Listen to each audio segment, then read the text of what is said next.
എൻ്റെ ഒരു ശ്രദ്ധക്കുറവ് കാരണം വല്ലാണ്ട് ഞാൻ വിഷമിച്ച് പോയൊരു കേക്കായിരുന്നു കേട്ടോ ഇത്. അപ്പം ആര് കേക്കിന് വിളിച്ച് പറഞ്ഞു കഴിഞ്ഞാലും അന്നേരം തന്നെ ഞാൻ ഡേറ്റും ഡെലിവറി ടൈമും കേക്കിൽ എഴുതേണ്ടതും എല്ലാം ഞാൻ മാർക്ക് ചെയ്ത് വെക്കാറുണ്ട്. ഈ ഒരു കേക്കിന് എന്നെ വിളിച്ച് പറഞ്ഞ ടൈമിൽ ഞാൻ വെളിയിലോ മറ്റോ ആയിരുന്നു. ഞാൻ വീട്ടിൽ വന്ന ടൈമിൽ ഞാൻ മാർക്ക് ചെയ്യാനും മറന്നുപോയി. അപ്പോൾ 2 ദിവസം മുന്നേ എന്നെ ഒന്ന് വിളിച്ചൊന്ന് കൺഫേം ചെയ്യണമെന്ന് ഞാൻ പറഞ്ഞിട്ടുണ്ടായിരുന്നു. പുള്ളി എന്നെ വിളിച്ചതുമില്ല.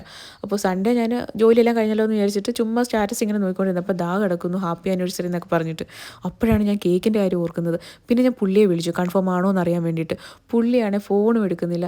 1-2 തവണ വിളിച്ച് നോക്കി ഫോൺ എടുക്കുന്നില്ല. അപ്പോൾ അമ്മ എന്നോട് പറഞ്ഞു നീ ഒരു കാര്യം ചെയ്യ് കേക്ക് അങ്ങ് റെഡിയാക്കി വെക്കുന്നു. പിന്നെ ഒന്നും നോക്കിയില്ല കേക്ക് അങ്ങ് റെഡിയാക്കി വെച്ചു. കേക്ക് റെഡിയാക്കി വെക്കുന്നതിൻ്റെ ഇടയിൽ പുള്ളി എന്നെ വിളിച്ചു 4 മണിക്ക് കേക്ക് കിട്ടില്ലേന്ന് ചോദിച്ചു. അപ്പോൾ സമയം 2 മണി. എങ്ങനെ കൊടുക്കാനാ? എങ്ങനെയെങ്കിലും കൊടുക്കണമെന്ന് വിചാരിച്ചിട്ട് പെട്ടെന്ന് തന്നെ കേക്കെല്ലാം റെഡിയാക്കി എടുത്തു കേട്ടോ.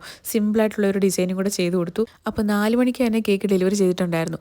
കാര്യങ്ങളെല്ലാം ഞാൻ പുള്ളിയോട് പറഞ്ഞിട്ടുണ്ടായിരുന്നു. എന്നാലും പുള്ളിക്ക് കുഴപ്പമൊന്നുമില്ലായിരുന്നു. അപ്പോൾ സുജിതണ്ണനായിരുന്നു കേട്ടോ കേക്കിന് എനിക്ക് ഓർഡർ തന്നത്.